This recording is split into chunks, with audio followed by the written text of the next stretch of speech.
Je me souviendrai toujours du jour où je me suis rendue pour la première fois au lac qui se trouve à quelques kilomètres de chez moi. C'était une fin de journée, un dimanche en été. Le soleil allait se coucher. Je l'ai vue sur le rocher. Elle avait une grâce à couper le souffle. Elle était magnifique. Elle faisait face au soleil et d'un coup, elle s'est mise à chanter.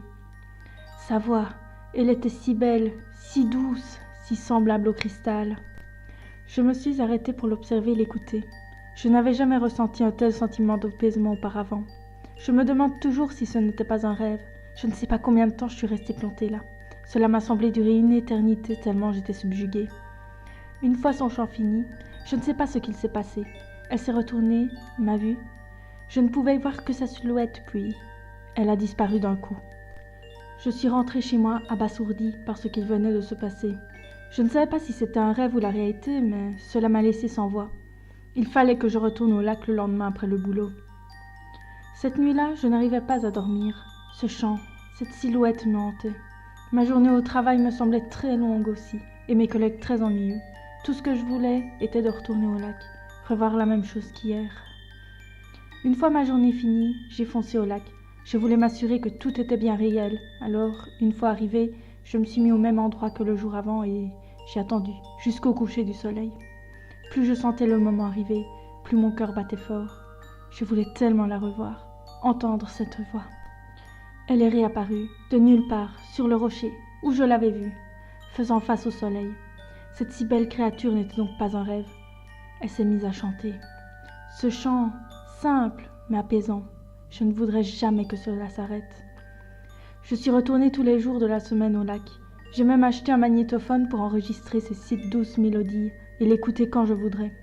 Je suis donc retournée au lac, comme tous les jours. Elle était là. J'ai sorti le magnétophone et enregistré. Une fois encore, elle a disparu, mais cette fois, quelque chose a changé. Elle semblait marcher sur l'eau et disparaître dans de la brume qui disparut après elle. C'était magnifique à voir. J'aimerais tellement pouvoir l'approcher, de plus près, et enfin voir autre chose que sa silhouette noire. Mais avant, je me décidai à faire quelques recherches sur le lac. Une fois rentrée chez moi, j'allumai mon PC et commençai les recherches. Je n'ai rien trouvé de particulier, rien qui ne mentionnait cette jeune fille. J'allais donc aller directement voir la maison communale s'il n'avait pas des informations dessus. Il commença à se faire tard. Avant de dormir, j'ai attrapé mon magnétophone, l'ai branché à l'ordinateur et ai ouvert le fichier audio. Je voulais entendre le doux chant, mais à la place, j'ai eu droit à des cris stridents. Pendant toute la durée, ce n'étaient que des cris. Peut-être un problème dû au magnétophone ? Déçue, je partis me coucher. Le lendemain, lors de ma recherche d'informations à la commune, j'ai appris qu'une histoire tragique y eut lieu. Pendant la guerre 14-18, une jeune fille de 18 ans allait souvent au lac. Elle venait tout juste de se marier quand son mari est parti au front. Pour lui porter chance, elle se rendait tous les jours au lac au coucher du soleil et chantait, espérant ainsi qu'il lui reviendrait bientôt. Elle n'avait manqué aucun jour depuis le départ de son mari, bravant tous les temps et risquant sa vie. Jusqu'au jour où elle reçut une lettre annonçant le décès de son mari. Elle était très bouleversée, se rendit au lac une dernière fois. On n'a jamais retrouvé son corps, mais il y avait une lettre indiquant qu'elle se donnerait la mort. J'étais très touchée par cette histoire. Je ne savais pas si ces jeunes filles étaient les mêmes, mais je ne crois pas aux coïncidences. J'ai alors demandé à l'employé si des gens ont déjà entendu une mélodie venir du lac le soir. Il me regarda avec un air interrogateur et m'assura que jamais personne n'entendit rien. Le soir, je retournai au lac pour voir cette jeune fille. Quand elle apparut, je rentrai dans le lac. Je voulais m'assurer de quelque chose. J'approchai du rocher. Je pouvais enfin la voir. Ses cheveux étaient si beaux, blonds, longs, bouclés. Je montai sur le rocher et j'ai dû faire du bruit.